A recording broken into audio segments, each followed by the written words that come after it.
নতুন সিলেবাস অনুযায়ী ক্লাস 11-এর দ্বিতীয় সেমিস্টারে রাষ্ট্রবিজ্ঞানের প্রথম অধ্যায় থেকে 6 নম্বরের জন্য বাছাই করা খুব গুরুত্বপূর্ণ প্রশ্নগুলো এবং উত্তর সম্বন্ধীয় আলোচনা এই ভিডিওটি থেকে তোমরা পেয়ে যাবে।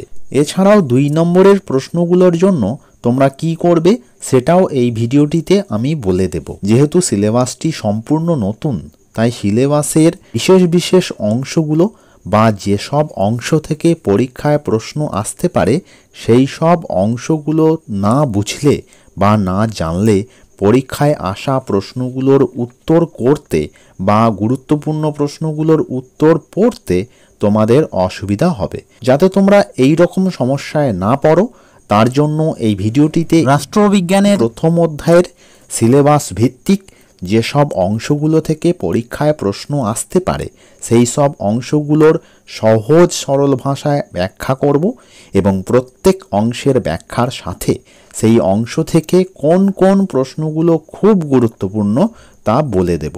কাজেই গুরুত্বপূর্ণ প্রশ্নসহ গুরুত্বপূর্ণ ব্যাখ্যার অংশটি ভালো করে বোঝার জন্য ভিডিওটির সম্পূর্ণ আলোচনা পর্বের অংশ অবশ্যই মনোযোগ সহকারে ভালো করে শোনার চেষ্টা করবে।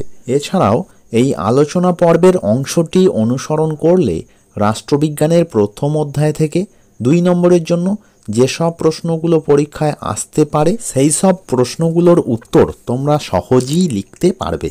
সিলেবাসের প্রশ্ন কাঠামো অনুযায়ী এই অধ্যায় থেকে 2 নম্বর এবং 6 নম্বরের প্রশ্ন আসবে।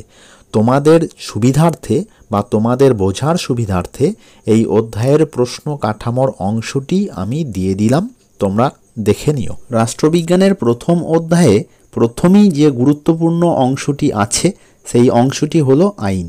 প্রথমেই আমি আইনের সংজ্ঞা বিষয়ে আলোচনা করব। রাষ্ট্রবিজ্ঞানের অন্যান্য মৌলিক ধারণার মতো আইনের সংজ্ঞা সম্পর্কেও রাষ্ট্রবিজ্ঞানীদের মধ্যে মতপার্থক্য আছে। সাধারণ অর্থে আইন বলতে বোঝায় রাষ্ট্রের নিয়ম কানুনকে। 19বিংশ শতাব্দীর ইংরেজ আইনবিদ জন অস্টিন আইনের সংজ্ঞা দিতে গিয়ে বলেছেন, আইন হলো সার্বভৌমের নির্দেশ। এবার আলোচনা করব আইনের উৎস প্রসঙ্গে।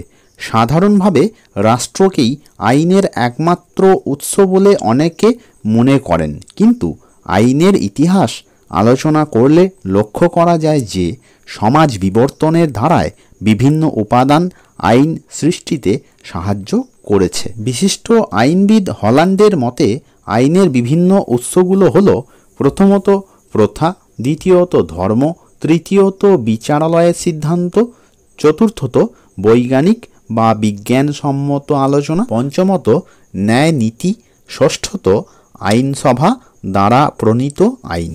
এবার শুনে নাও আইনের শ্রেণী বিভাগ সম্পর্কে। আইনের শ্রেণী বিভাগ বা শ্রেণী বিভাজনের প্রশ্নে রাষ্ট্রবিজ্ঞানীদের মধ্যে ঐক্যের অভাব বিশেষভাবে লক্ষ্য করা যায়। কেউ কেউ আইনকে 3টি ভাগে ভাগ করেন, যথা প্রাকৃতিক আইন, জাতীয় বা রাষ্ট্রীয় আইন এবং আন্তর্জাতিক আইন। কিন্তু আধুনিক রাষ্ট্রবিজ্ঞানীরা প্রাকৃতিক আইনকে বাদ দিয়ে পূর্বোক্ত অন্য 2টি ভাগকে গ্রহণ করা যুক্তিসঙ্গত বলে মনে করেন। প্রথম অধ্যায় থেকে 6 নম্বরের জন্য গুরুত্বপূর্ণ আইন বিষয়ক একটি প্রশ্নই সিলেক্ট করেছি। প্রশ্নটি হলো, আইনের সংজ্ঞা দাও, ইহার উৎসসমূহ এবং শ্রেণী বিভাজন আলোচনা করো। রাষ্ট্রবিজ্ঞানের প্রথম অধ্যায় থেকে গুরুত্বপূর্ণ দ্বিতীয় অংশটি হলো স্বাধীনতা। প্রথমেই আসি স্বাধীনতার সংজ্ঞা প্রসঙ্গে। স্বাধীনতার ইংরেজি প্রতিশব্দ হলো লিবার্টি। লাতিন শব্দ লাইবার থেকে লিবার্টি কথাটি এসেছে। রাষ্ট্রবিজ্ঞানে স্বাধীনতা কথাটি বহু বিতর্কের বিষয়। রাষ্ট্রবিজ্ঞানের বিভিন্ন লেখক স্বাধীনতার বিভিন্ন সংজ্ঞা দিয়েছেন। এই প্রসঙ্গে অধ্যাপক ল্যাস্কির মতে স্বাধীনতা বলতে এমন একটি বিশেষ পরিবেশের সযত্ন সংরক্ষণকে বোঝায় যেখানে মানুষ তার ব্যক্তিসত্তার পরিপূর্ণভাবে বিকশিত করার সুযোগ পায়। এবার আলোচনা করব স্বাধীনতার বিভিন্ন রূপ প্রসঙ্গে। স্বাধীনতার গুরুত্বপূর্ণ রূপগুলি হল ব্যক্তিসত্তা ও জাতীয় স্বাধীনতা, 2 হলো স্বাভাবিক স্বাধীনতা, 3 সামাজিক স্বাধীনতা, 4 আইনসঙ্গত স্বাধীনতা। এই আইনসঙ্গত স্বাধীনতাকে আবার তিনটি ভাগে ভাগ করা যায়, যথা প্রথমত ব্যক্তি স্বাধীনতা বা পৌর স্বাধীনতা, দ্বিতীয়ত রাজনৈতিক স্বাধীনতা, তৃতীয়ত অর্থনৈতিক স্বাধীনতা। এবার শুনে নাও স্বাধীনতার রক্ষা কবচ কি।